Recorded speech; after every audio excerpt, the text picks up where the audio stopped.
I wasn't trying to eavesdrop. It was just one of those moments where life throws you a grenade and you don't even realize the pin's already been pulled. It was a Thursday, nothing special.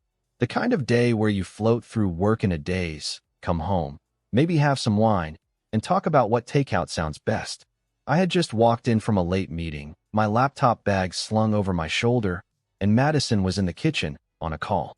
I could hear her voice as I kicked off my shoes and dropped my keys into the bowl by the door. Something in her tone stopped me mid-step. Sharp, sarcastic, almost cruel. "Riley, please." You know, I settled. I froze. I wasn't supposed to hear that. She was on speakerphone. I could tell because her voice bounced off the hardwood floor, followed by the crystal-clear reply from her best friend, Riley. "Oh, come on, Mads. You don't mean that." Madison laughed, a sound I used to love. Now it sounded venomous. "No, really. I do. I mean, he's sweet, but he's not exactly exciting. He's safe. Predictable. Honestly, sometimes I wonder what the hell I was thinking. He's just not man enough for me." I stood there stunned. My mouth went dry. My heart, on the other hand, started to hammer like it wanted to beat its way out of my chest. "I mean, sex is boring now," she continued, and I heard the sound of a wine glass clinking against the marble counter. "He tries, bless him, but it's like, ugh, there's no fire, no danger, no real dominance. I deserve better." "You don't think that's a little harsh?" Riley asked. "Truth is harsh," Madison snapped. "I feel like I've been lying to myself for years. I wanted the house, the image, the marriage, and I got it, but not the man." I backed up into the hallway, breath shallow, legs suddenly weak. My back hit the wall, and I just slid down until I was sitting on the floor like a goddamn broken thing. My wife. My fucking wife. The woman I gave everything to, my loyalty, my time, my body, was telling her best friend that I wasn't enough, that I never had been, that she settled. My mind reeled. What did that even mean? Was it the way I held her? Was it the fact that I went down on her every time she wanted and never asked for anything in return? Was it because I loved her too much? No, that wasn't it. It was because I didn't excite her. Not in the way she wanted. Not in the way some fantasy man probably would. I could still hear her voice from the kitchen, quieter now, but I couldn't bear to listen to another word. I stood, walked quietly up the stairs like a ghost, and shut the bedroom door behind me. For a long time, I just stood there, staring at the bed we shared. Our sheets, still messy from that morning's half-asleep tangle. Her perfume lingered on the pillows, and suddenly it made my stomach turn. I sat on the edge of the bed and buried my face in my hands. I didn't cry. I couldn't cry. I was too stunned, too numb.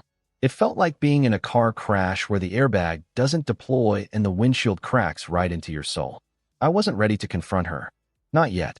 She had no idea I was home. No idea I heard everything. So I decided right then, I'd pretend I didn't hear it. And I'd watch. I'd listen. I'd wait. Maybe it was cowardice. Maybe it was calculation. But one thing was certain. Something broke in me that night. Something permanent. Something that wasn't coming back. Later, when she came upstairs, she acted completely normal. Asked me if I wanted to order Thai. Kissed me on the cheek like she hadn't just gutted me hours earlier. I played along. I nodded, smiled, said, "Pad CEW sounds good." That night, when she undressed in front of me, I caught myself staring at her differently. It wasn't admiration anymore. It was study, analysis. Her body still turned me on. How could it not? Madison was stunning. The way her bra slipped from her shoulders. The way her hips curved in those lace panties. But now, the lust had a layer of ice beneath it. She slipped into bed beside me, curling up against my chest. I wrapped my arm around her automatically. But something about the way she nestled into me, comfortable, entitled, like nothing was wrong, made me sick. She didn't even feel guilty. She hadn't meant for me to hear it, sure. But if that's how she talked to her best friend, how did she really see me? That night, I lay beside her for hours, wide awake, staring at the ceiling. Her breathing was slow and steady, the way it always got when she drifted off. Peaceful, dreaming. I was wide awake in a nightmare. The words played over in my head like a recording on loop. Not man enough. I settled. Sex is boring. They didn't fade. They etched themselves into my brain. And the worst part? It wasn't even the betrayal of hearing those things. It was that I had no idea she felt that way. That someone could live with you, sleep with you, kiss you every morning, and still look at you like a consolation prize? That terrified me more than anything else. And for the first time since I said, I do, I didn't know who my wife really was. The hardest part wasn't pretending I hadn't heard her. It was acting like I still believed everything was fine. That Friday morning, Madison woke up wrapped in my arms, stretched, yawned, and smiled like she hadn't gutted me the night before with every cruel syllable that still echoed in my head. I watched her, silent, while she scrolled through her phone in bed, probably checking Instagram or group chats, as if nothing had shifted between us. But everything had. I could see it now, the coldness that had crept into her touch. The mechanical kisses, the half-hearted smiles, the way she never reached for me anymore unless she needed something. I hadn't noticed the signs before. Maybe I hadn't wanted to. But now I was looking, and it was all there. She wasn't mine anymore. Maybe she never had been. That day, I worked from home. She left before 9 a.m. in a tight white blouse and heels I hadn't seen in months, her perfume trailing behind her. "Have a good day, babe," she said absently, sipping her iced coffee before kissing me on the cheek. Her lips barely brushed my skin. I nodded, forcing a smile. "You too." The door closed behind her. Silence. I sat down on the couch, opened my laptop, and stared at it for an hour without doing anything. My mind kept replaying her voice, her words, the bitterness in them. How long had she been feeling that way? Months? Years? Had all those nights we made love, all the vacations, the anniversaries, the inside jokes, had it all been fake to her? Or had she just grown bored? I started watching her more closely after that. Quietly, casually, but I noticed things I never had before.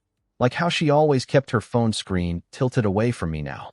How she suddenly had late meetings at work again, or drinks with co-workers I'd never heard of. How her gym bag stayed in the trunk of her car most days, even though she told me she'd been going every morning. One night, around 11 p.m., I walked downstairs for water and saw her sitting in the dark dining room, phone lit up in her hand, grinning like a schoolgirl. She didn't notice me. When I stepped into the light, she startled and shoved the phone under her thigh. "Jesus, you scared me," she said, clutching her chest. "Who were you talking to?" I asked gently. "Riley. Just girl stuff. You know how she is." "Right." And just like that, the lie passed between us like a fog. Thick, heavy, and left behind the stench of something rotting. Riley, her best friend. The same woman who'd been on the other end of that speakerphone call. I hadn't seen Riley since that night, but something about her silence was loud. It wasn't just Madison acting different. Riley started avoiding me. We used to joke around. She'd text me memes sometimes, or we'd chat when she came over. But now, she barely made eye contact when I saw her. And when she hugged Madison goodbye, her glances lingered on me a beat too long, like guilt was seeping through her mascara. One evening, I walked past Madison's office while she was on a Zoom call. Riley's voice floated through the door. I stopped, listening again without trying to. I couldn't make out everything, but I caught this. "You know what's wrong, Mads. You can't keep stringing him along like this." Madison laughed. "Don't act like you're the moral compass here." Riley hesitated. "I'm just saying, he doesn't deserve it." That was all I heard before Madison noticed the hallway shadow and shut the door. So now, I wasn't just haunted by what I had heard. I was obsessed with what I hadn't. At night, when Madison lay beside me, I studied the way her back turned toward me. Her body used to curl into mine without thinking.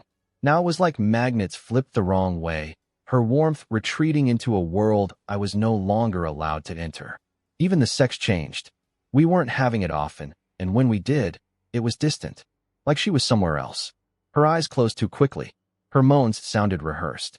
Once, I caught her flinch when I kissed the inside of her thigh. A subtle shift. A silent alarm. I started noticing other things too.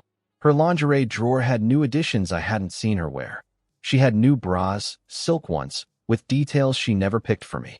One pair of panties still had the tag tucked under the waistband. "Impulse buy?" she said when I asked. Riley and I were shopping after brunch. But I knew better. Madison hated shopping.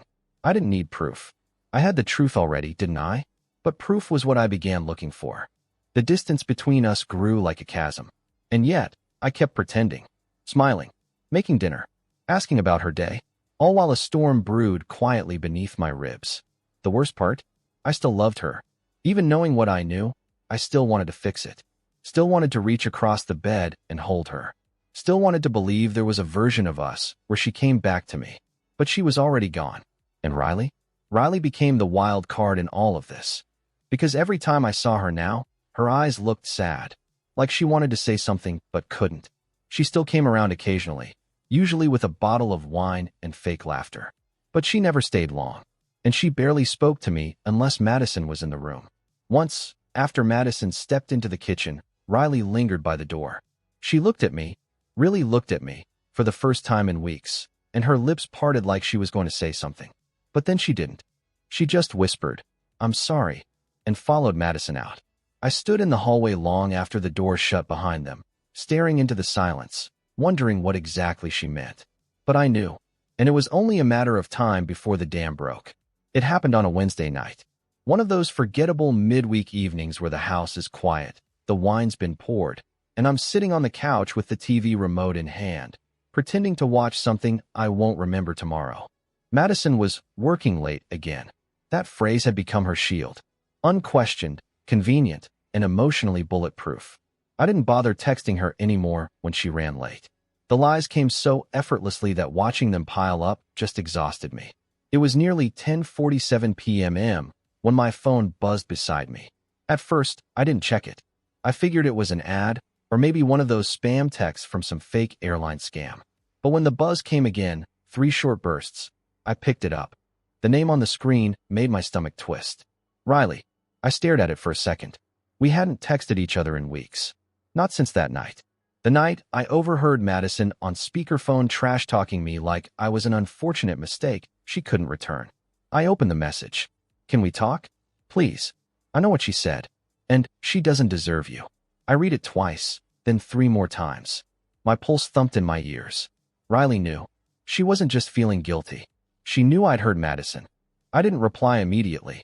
I put the phone down and stared at the blank TV screen, my reflection staring back at me in the black mirror. There was a tension in my chest I hadn't felt in a long time, a cross between dread and desperate curiosity. What did Riley mean? Why now? A few minutes later, a second message came through. "I shouldn't be saying this, but I can't watch you keep pretending anymore. Can we meet? Just to talk. I promise I won't make it weird." I wanted to ignore her. I really did. But the truth? I needed someone to talk to. Someone who saw me. Someone who didn't lie to my face every morning and fake affection every night. So I typed back. "Where?" She responded almost instantly. "My place. Tomorrow night? 8. I'll make sure Madison doesn't know." There was something unsettling about that last line. I'll make sure Madison doesn't know. How much more did she know? What else had Madison said? The next day dragged like an anchor around my ankle.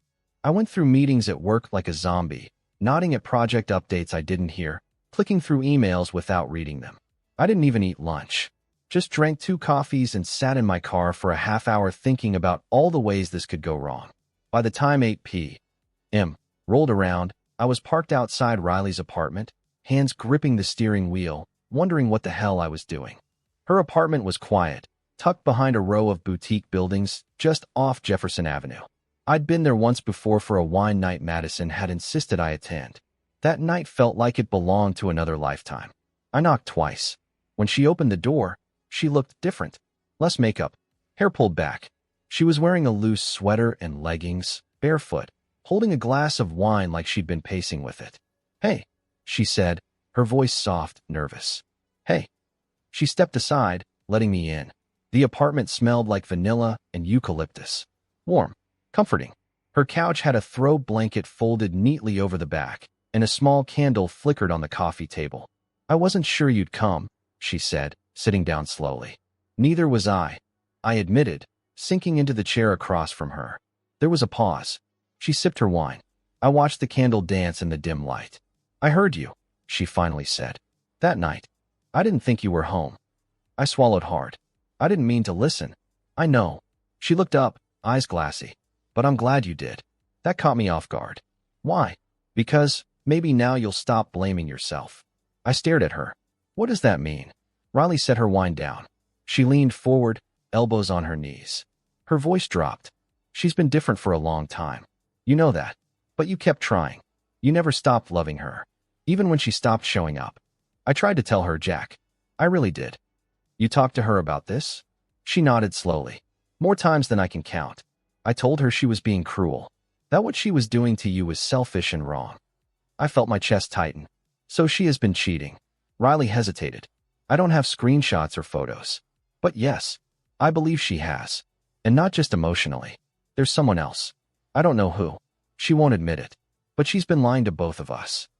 The room felt like it tilted. I looked down at my hands, fists now, and realized my nails were biting into my palms. I thought maybe I did something wrong. I whispered. That I just wasn't enough anymore.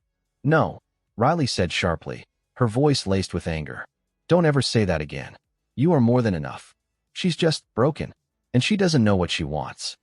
There was a silence between us. Heavy, dense with all the unsaid words floating in the air. Then she leaned back against the couch and closed her eyes. I never wanted to be part of this, she said. But watching her talk about you like that, like you were some joke, it killed me. I didn't respond. I couldn't. Because deep down, I'd started believing those things too. That I was boring, weak, too safe, not exciting enough. Then Riley opened her eyes again. And what she said next, it changed everything. She's wrong, Jack, she whispered. So wrong. You're more than man enough. I didn't know what to say after she whispered those words. You're more than man enough. Riley didn't flinch after saying it. She just looked at me, her gaze steady, soft, but charged. Like she'd finally taken a breath she'd been holding for years. My throat went dry. It should have been comforting, what she said. It should have made me feel seen. Instead, it made my heart pound for entirely different reasons. Because the way she said it wasn't just friendly. It wasn't pity. It was something else. I'm sorry, she said, catching the flicker of conflict on my face. I shouldn't have said that. It's not fair to you. No, I said, almost too quickly. It's okay. My voice trailed off. I didn't know how to finish that sentence. She stood, suddenly needing distance, maybe space from her own impulsive honesty. She walked to the window and crossed her arms.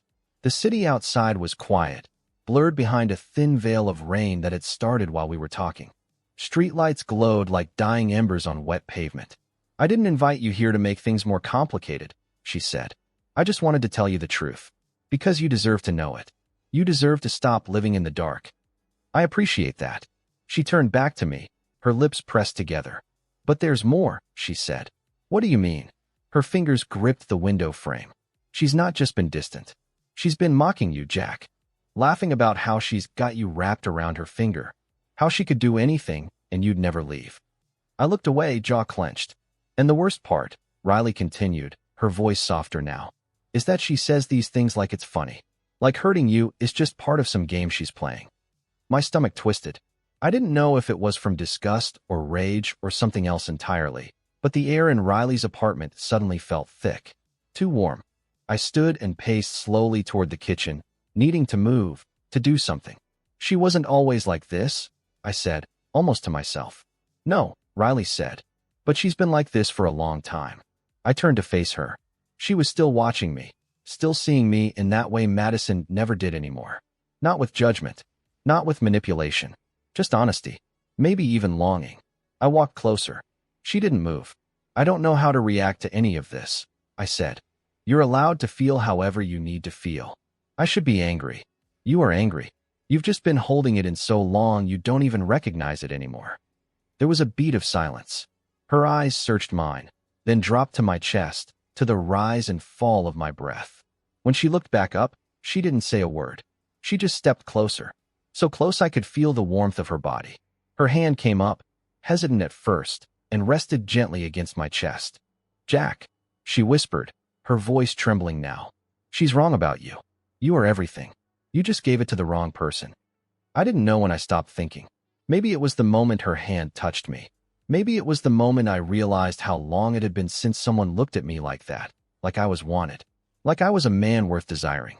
We stood there, face to face, hearts pounding in sync, breath mingling in the dim light. She leaned in first, just an inch, but it was enough. My lips barely brushed hers, so close, it was electric. There was a tension in the air that threatened to explode. It wasn't just sexual, it was something deeper, starved, raw, but I pulled back. Slowly, carefully. I can't, I said, my voice low. Not like this. She nodded, understanding immediately. But the look in her eyes, God, that look, was seared into me. I'm not trying to take advantage, she said softly. I'm just tired of pretending I don't feel what I feel. My heart was hammering. I stepped back, ran a hand through my hair. You didn't make this complicated, Riley, I said. She did. Another beat passed. The air between us still vibrated with what almost happened. Do you want to stay? She asked, her voice fragile. I shook my head. I think if I stay, I won't be able to walk away. Her smile was sad. Then go, before we both do something we can't undo. I nodded, picked up my coat, and walked to the door. But before I left, I turned around. She was still standing in the middle of the room, her eyes glassy, her body tense. I believe you, Riley, I said. About everything. She nodded slowly, lips trembling. I just wanted you to hear it from someone who actually sees you. I stepped out into the rain, letting it hit my face like a baptism. I didn't run. I didn't rush. I just walked, slow and steady, back to my car, heart thundering like I'd just survived a war I never knew I'd been drafted into. And all the way home, her voice echoed in my head. She's wrong. You're more than man enough. Let me show you. She almost had. And that thought haunted me more than anything else. I told myself I was done chasing ghosts. After that night at Riley's apartment, the tension, the honesty, the nearly crossed line, I swore I'd focus on getting my head straight. Figure out my next move. Fix what I could. Accept what I couldn't. But pretending nothing had changed between me and Madison became a daily performance I could barely stomach. The woman I once knew had become a stranger in my own home, a polished actress in a costume of familiarity. Her smiles were rehearsed. Her kisses tasted like lies. And then came the night I saw the messages. It was late, close to midnight. I was in bed, half asleep, when Madison came back from drinks with coworkers. She smelled different. Sweet and musky. Perfume I didn't recognize. Her hair was messier than usual, like someone's hands had been in it. She slipped into bed without a word. I laid there, eyes closed, but wide awake, listening to her breathing even out.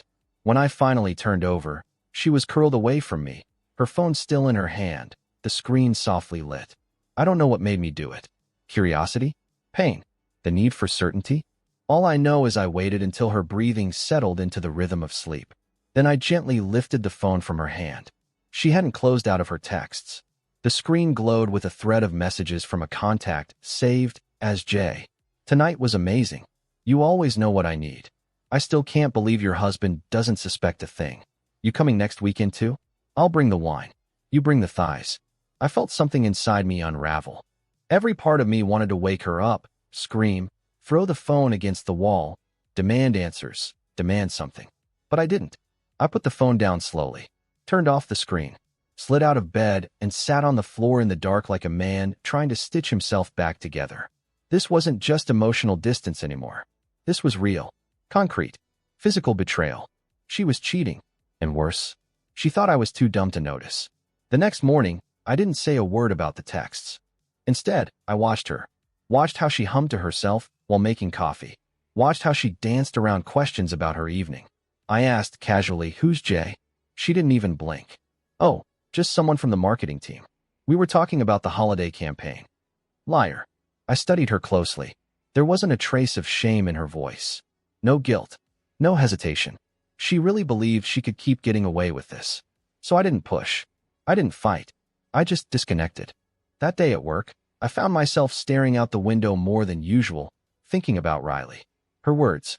Her warmth. The honesty in her eyes when she touched my chest and whispered, "Let me show you." I'd walked away that night. Out of principle. Out of fear. But Riley hadn't left my mind since. Not once.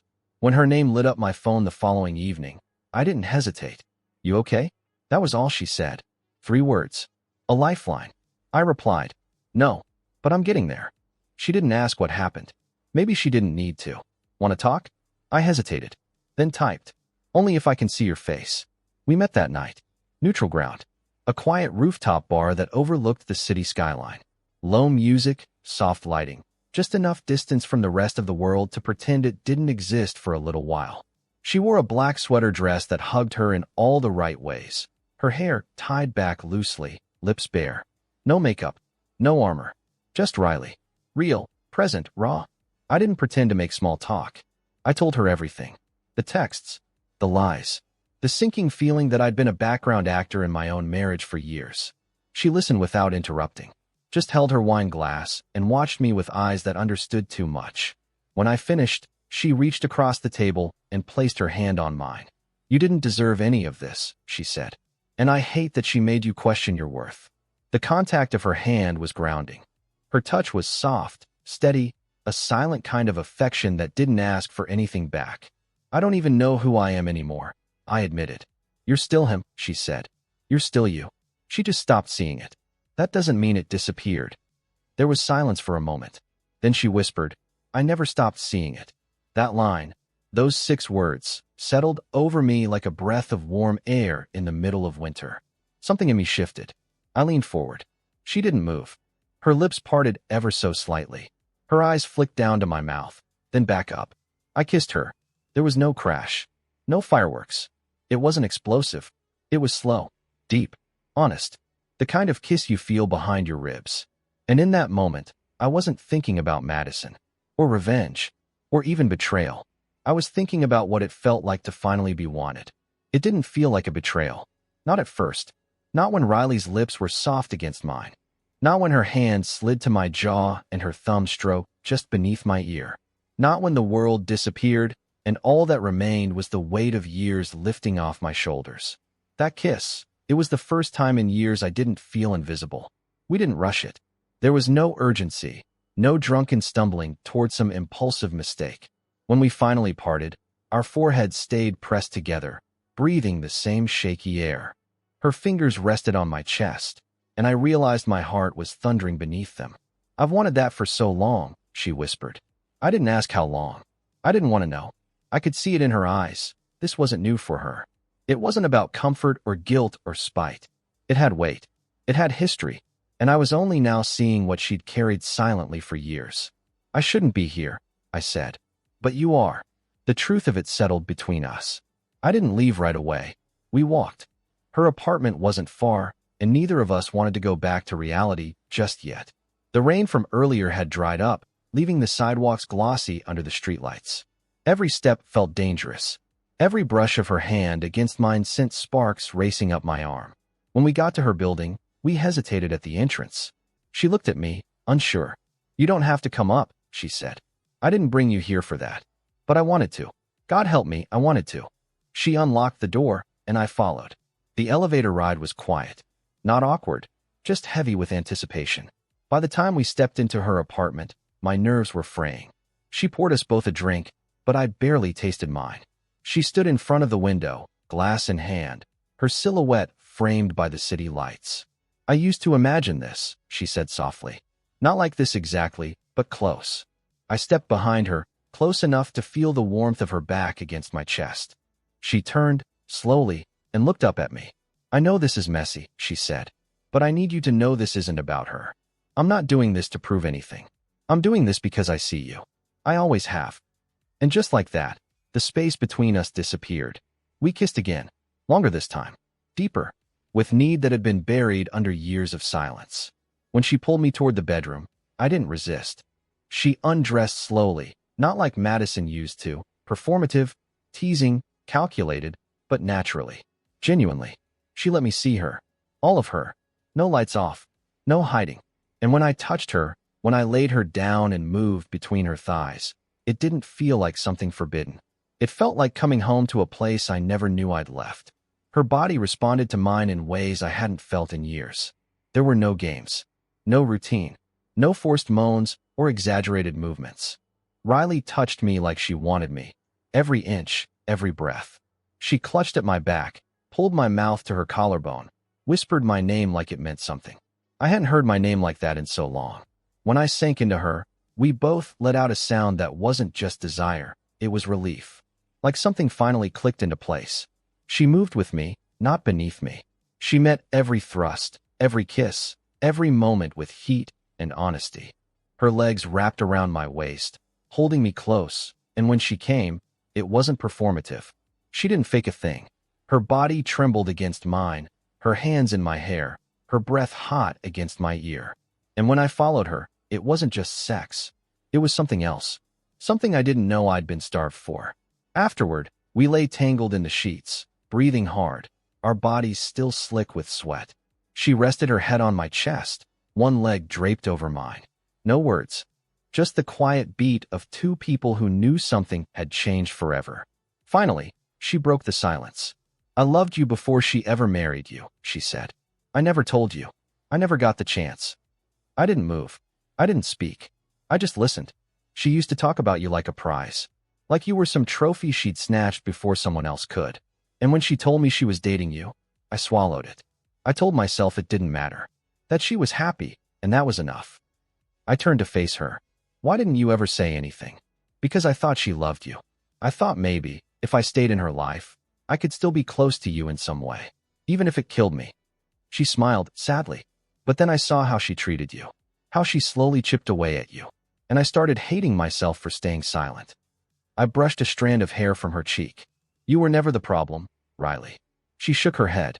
"I should have said something sooner, before she got her claws in you."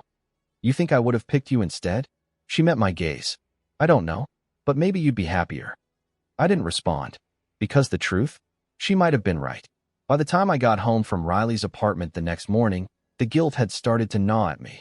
Not guilt for what I'd done. No, that ship had sailed the moment Madison buried her vows under someone else's body.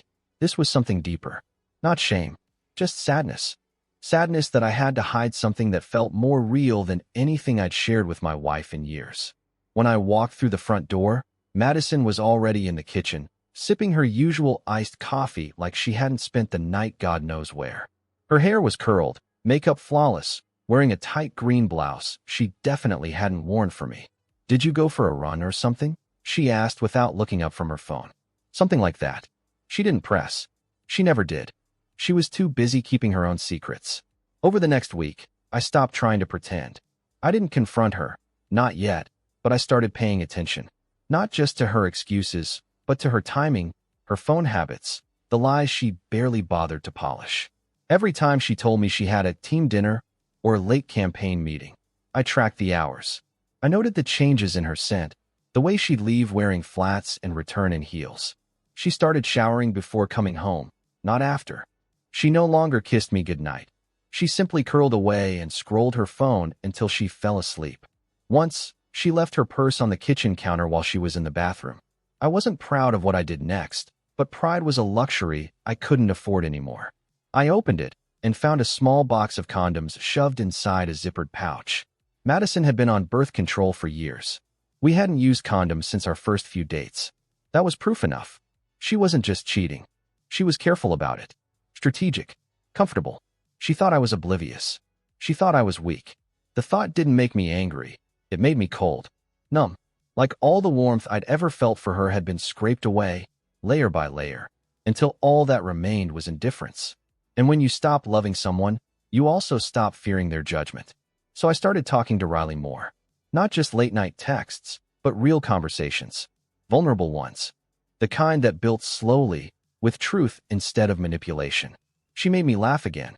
She reminded me that I was still alive beneath the surface of all the pain. We didn't sleep together again, but we didn't need to. The connection we'd built now had a heartbeat. Something that pulsed beneath every glance, every silence, every breath we shared. Meanwhile, Madison was falling deeper into her own fiction. She was careless now, too arrogant to cover her tracks.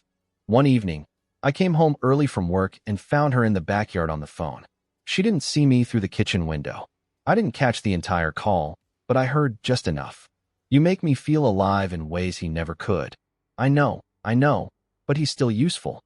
Useful. Like I was some placeholder. A financial cushion. A conveniently neutered husband who kept the lights on while she played house with someone else behind my back. I wanted to rage. To burst through the door and let her know I'd heard everything. But something in me held back. I wasn't just waiting anymore. I was watching. Waiting for her to hang herself with her own rope. Rumors started surfacing too.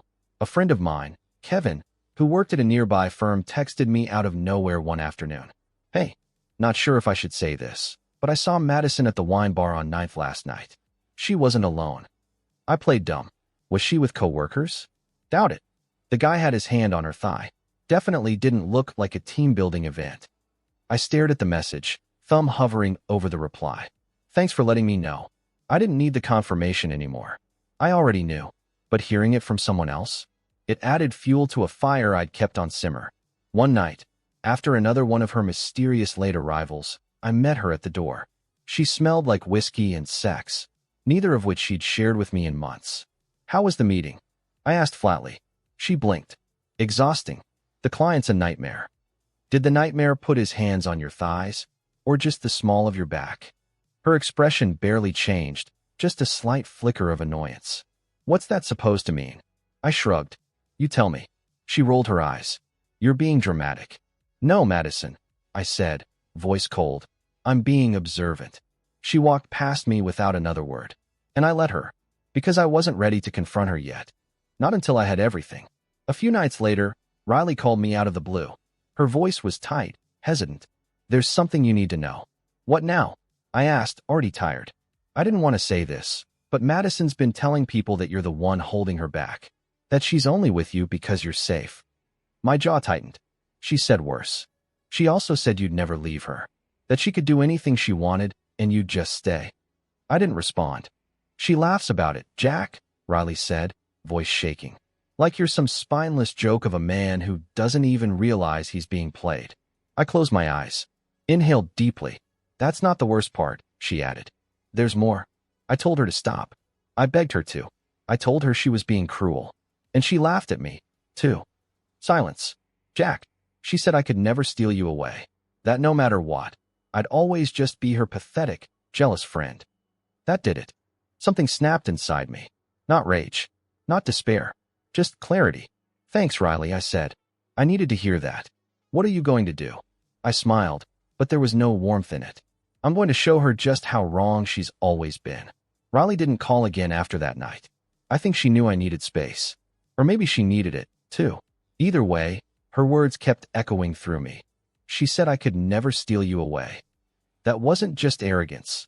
That was the kind of venom that reveals who someone really is when they stop pretending to care.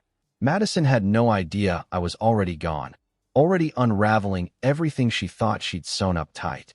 But Riley? She'd shown more loyalty to me in weeks than Madison had in years. Still, there were pieces missing. And the next time I saw Riley, I realized just how far things had really gone. She invited me over again a few days later. Her apartment was quieter than usual. No candles this time, no wine poured in advance. Just her, hair pulled into a messy bun, sweatshirt hanging off one shoulder, eyes rimmed red like she hadn't slept. She didn't say hello, just opened the door and stepped aside. I walked in, cautious. The energy was off. Heavy. You okay? I asked. She closed the door slowly and leaned against it like it was the only thing holding her up. No. I waited. Riley looked at me with something that wasn't just sadness. It was regret. Deep. Tangled. Old. She's been cheating for months, Jack, she said. Longer than you know. My stomach clenched. How do you know that? Because I tried to stop her, she said, voice trembling. I begged her to stop, to come clean. But she didn't care. She was proud of it. She laughed about how easy it was to lie to you. She moved to the couch and sat, knees pulled up, fingers woven together. She said you were pathetic, that you'd never leave, that she could keep playing house while sneaking off with whoever gave her attention. The words cut, but I stayed quiet. I needed to hear all of it. She even joked that if she got caught, you'd probably blame yourself. I sat across from her. My hands were shaking. I thought about telling you, Riley said. So many times. But she always pulled me back in. Said I was just jealous. That I couldn't stand to see you with someone else. I blinked. Jealous. Her face flushed. She knew how I felt about you. She always knew. Even before she married you. I never said anything outright, but it was obvious. She used it against you, I said quietly. She mocked me, Riley said. Told me I'd never have a chance with you. That I'd always just be her sidekick. Her backup. She stood suddenly and paced the living room. I tried so hard to stay out of it, Jack. To not cross any lines. But when I saw what she was doing to you, what she was saying about you, I broke. She turned back to me, voice rising. She laughed when I told her I couldn't watch anymore. She said, What? You're going to steal him? Please. He's barely a man. You couldn't handle him if you tried. I felt something inside me twist. Anger. Disgust. Something sharp and cold. She dared me. Riley whispered. Like it was a game. Our eyes locked. And then I realized. I don't want to play anymore. She came to sit beside me on the couch. Not close. Just enough. I didn't tell you all this to hurt you, she said. I told you because I need you to see her for what she is. I do, I said. I don't want you to feel sorry for me, she added. I don't, I said. I feel sorry for who I used to be.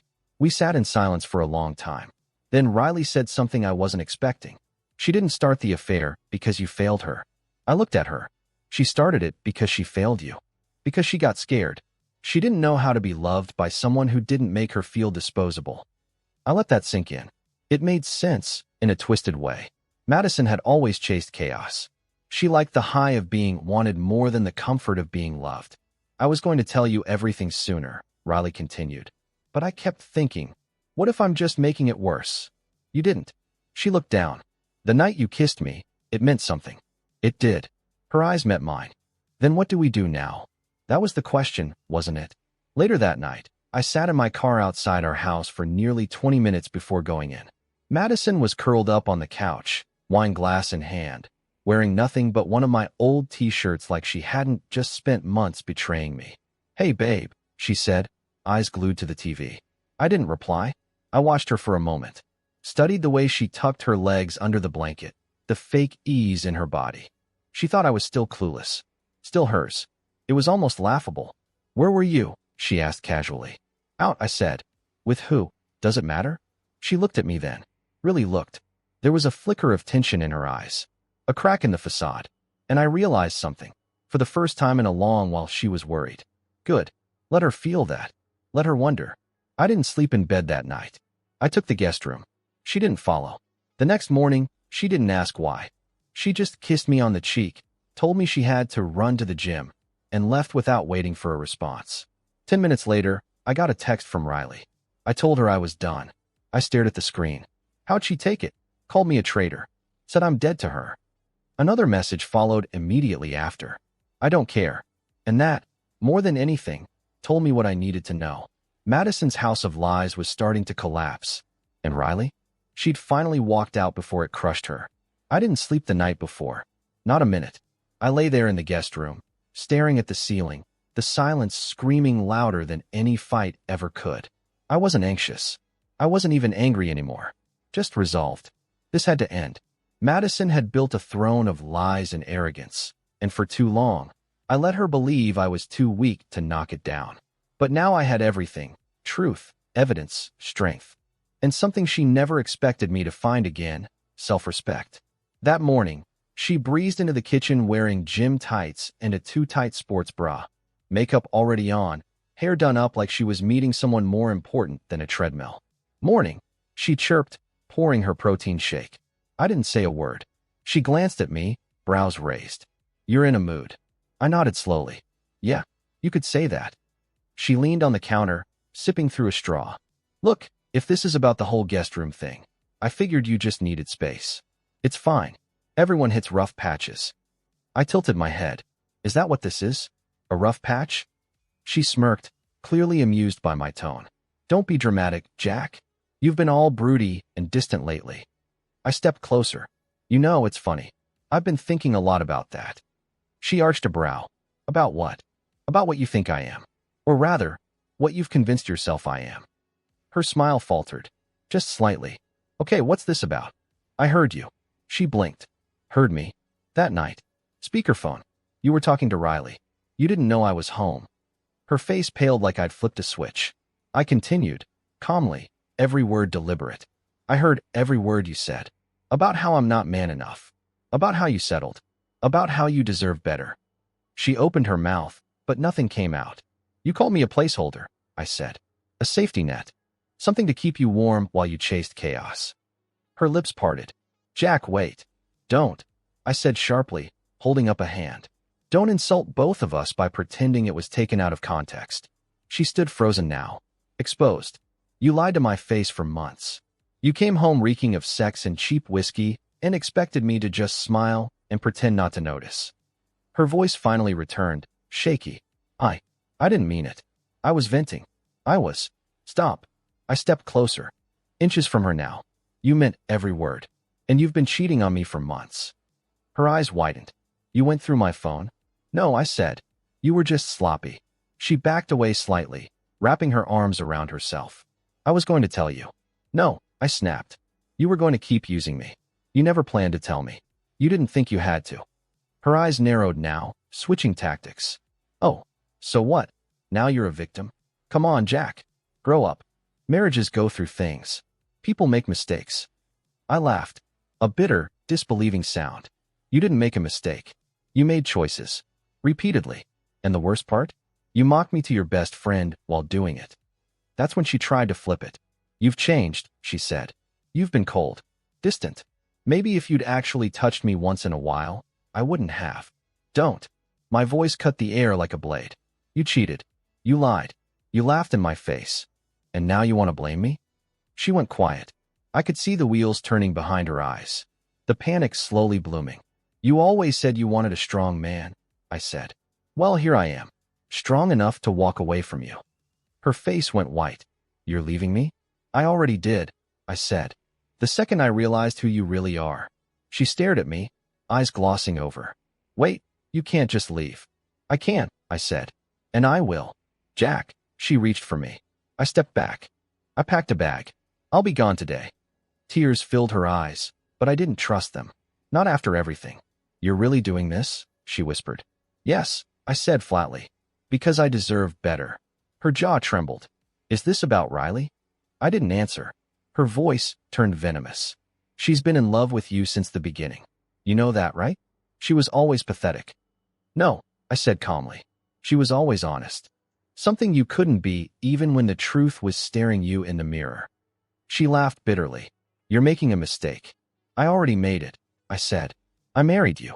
Her hand flew, fast and out of nowhere, but I caught her wrist before it landed. Don't, I said coldly. Not even once. She yanked her arm back, stunned, and then I walked past her, out the front door, into the cool morning air that suddenly felt like freedom. I didn't go to Riley's immediately. I drove around for a while, through streets I hadn't noticed in years. I passed parks we never visited, restaurants we'd always meant to try. I felt like I was waking up from a long, sad dream. When my phone buzzed, it was Riley. You okay? I stared at the screen, then replied. I finally left. There was a pause. Do you want to come here? I hesitated. Then, yeah, I do. When I walked into her apartment, Riley didn't speak. She just stepped forward and pulled me into her arms, her touch warm, grounding. She didn't ask for details. She didn't push for answers. She just held me until my shaking stopped. And in that embrace, I finally understood what Madison never gave me. Peace. Madison didn't implode right away. No, that would have been too simple, too satisfying. Instead, she unraveled slowly, piece by piece, like a dress caught on a nail, threads pulling loose with every desperate move she made. At first, she played it cool. She didn't call, didn't text, didn't even ask where I'd gone. She assumed I'd come crawling back, ashamed and broken, begging for another shot. That I'd cool off, realize what I was giving up, and fall right back into her web. But when a week passed and I still hadn't come home, the mask began to slip. She showed up at my office. I was in the middle of a meeting when reception buzzed. Your wife is here, the receptionist said, voice uncertain. I don't have one, I replied. I let her wait. By the time I walked out 30 minutes later, she was pacing the lobby, wearing sunglasses indoors and trying to look composed. But I saw the tension in her jaw, the way her nails dug into the strap of her purse. Jack, she said too brightly. We need to talk. No, I said calmly. You need to listen. She blinked, caught off guard. I'm not coming back, I said. I'm not fixing this. There's no apology big enough for what you've done. She stepped closer. Come on, Jack. You're being dramatic. We can work through this. You didn't want to work through anything, I said. You wanted to humiliate me behind my back. You wanted to win some twisted little game. Well, you did. Congrats. People were starting to watch. Her face flushed. Can we talk somewhere private? No. Her voice dropped, teeth gritted. Are you with her now? I didn't answer. The silence was enough. She scoffed, a bitter, disbelieving sound. Wow. Riley? Seriously? She's nothing. She's nobody. Funny, I said. You used to say that about me. And with that, I walked out the front door. The fallout spread fast.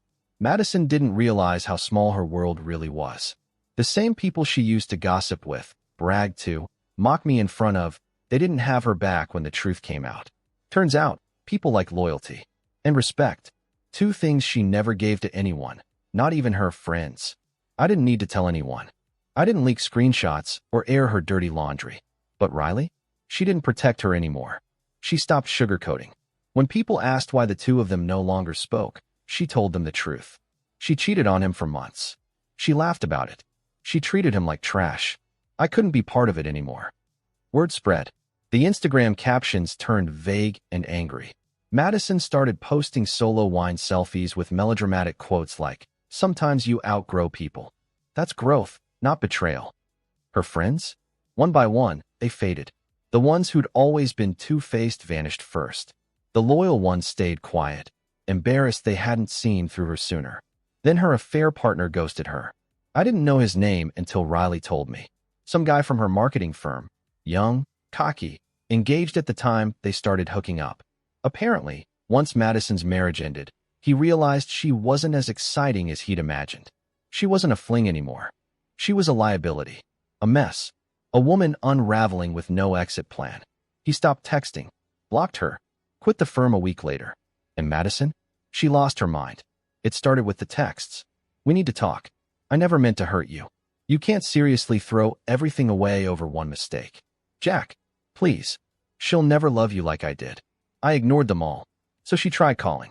Then showing up at my old haunts. Our favorite cafe, the dog park we used to walk through on Sundays, even Riley's building once. But she didn't get in. Riley had changed her codes. I'd made sure of it. The worst part?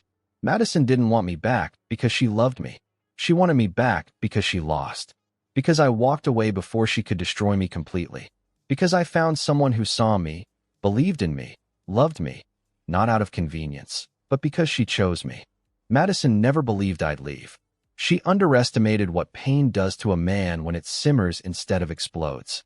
She didn't realize quiet men don't always forgive. Sometimes they just wait, and then they vanish. One night, I came home to Riley making dinner, sweatpants, no makeup, music playing from the speaker in the corner. She looked up and smiled when she saw me. "You okay?" she asked. "Yeah," I said, just reflecting. She handed me a glass of wine and leaned against the counter. "Madison sent another email today," I said. "What did she say?" "Same thing. Regret. Nostalgia. The usual." Riley frowned. "Do you want me to talk to her? Make her stop?" I shook my head. "No. She's not your burden anymore." Riley nodded, quiet for a moment. "Then, does it bother you that she's spiraling?" I shrugged. "Not really. Actions have consequences." She studied me. "You're different now. Better. Stronger."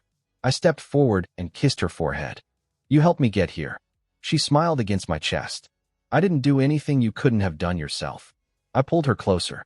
"No," I said. "You believed in me when no one else did. That changed everything." Madison still sends the occasional message. Long paragraphs. Photos from our past. Links to songs she thinks will bring us back. But I don't open them anymore. I don't need to. Because the past is exactly where she lives now. Alone. Surrounded by the wreckage of everything she destroyed with her own hands. And me? I'm finally free. 6 months passed. It's strange how quickly life reshapes itself once you stop holding on to something that's already dead. I moved in with Riley in late spring. Quietly. No big announcement. No social media post. No dramatic declarations. Just a shared key. A drawer slowly filling with my clothes. And mornings where coffee was already brewing when I stepped out of the shower. Our life didn't start in chaos. It started in calm. And after everything I'd been through, that calm felt like salvation. I remember the first night we fell asleep together in the same bed. No sex. No urgency. Just two people who had been through a storm, finally resting. Her hand found mine under the sheets. And for the first time in years, I slept without waking in the middle of the night, drowning in doubt. Madison didn't give up easily. She made one last dramatic attempt to drag me back. A letter. Handwritten. It arrived in a plain envelope with no return address. Just my name, my old handwriting etched in swirling, familiar curves. Inside were 6 pages of clarity. She confessed to the affairs. Claimed childhood trauma. Blamed Riley. Begged forgiveness. At the end, she wrote, I didn't realize what I had until it was gone. Please don't build a life with someone who only ever stood in my shadow. I didn't respond. Instead, I slid the letter into a box I now keep in my closet. A box labeled Closure. It sits next to my old wedding band and a printed screenshot of the first text Riley ever sent me after it all began. Can we talk? I know what she said. And she doesn't deserve you. Turns out, she was right. Riley and I don't talk about Madison much anymore. She exists in the background, an echo, not a presence. Sometimes, though, we'll catch a glimpse of her in passing. An Instagram post. A mention from an old acquaintance. Once, we saw her at a cafe downtown. She didn't notice us. She was alone, staring blankly into her phone, stirring coffee that had long gone cold. Riley squeezed my hand. I didn't feel anger. I didn't feel anything at all. Love with Riley is quiet. Not boring. Never that. Just real. It's the kind of love that doesn't need fixing or proving. The kind that sits beside you on the couch while you work late, sliding a plate of dinner next to your laptop without a word. The kind that notices when you're tired, when you're off, when you need space, and gives it freely. It's not about fireworks. It's about safety. One night, while we lay in bed, she rolled over and whispered, "Do you ever think about how different life would have been if I'd told you how I felt years ago?" I looked at her, her face half lit by the moonlight spilling through the curtains. "Sometimes," I said, "but maybe we weren't ready back then." She traced her fingers along my chest. "I think I was. I just didn't believe I deserved you." I caught her hand, kissed her knuckles. "You always did." Her eyes welled with tears. "Even when I didn't stop her, you did what you could," I said. "And when it mattered, you chose me." That's what I remember. We still have moments. Ghosts that pass through us when we least expect it. But they don't haunt us anymore. They teach us. I've learned that love isn't just passion. It's protection. It's trust. It's being seen even when you feel invisible. I've learned that silence can scream louder than words, and that walking away doesn't make you weak. It makes you free. And I've learned that sometimes the person you need most was standing beside you the whole time, waiting, patient, quiet, hopeful. Riley never asked to be chosen. She just waited for the day I'd see her clearly. Now, I can't imagine seeing anything but her. One Sunday afternoon, we walked through the park, the same one I used to avoid because it reminded me of Madison. This time, though, it felt different. Lighter. We stopped at a bench, coffee in hand, watching families play in the grass. Riley leaned against me, her head resting on my shoulder. "I have something to ask you," she said. "Yeah." She looked up, smiling. "Nervous. Do you think we'll ever get married?" I looked into her eyes, the eyes that had seen me at my lowest, and never looked away. "I think we already are," I said. She laughed softly. "Not legally." "Give it time," I said. "I want to do it right. No lies. No games. Just us." She nodded, kissed my cheek, and whispered, "You're worth waiting for." And for the first time in years, I knew it was true.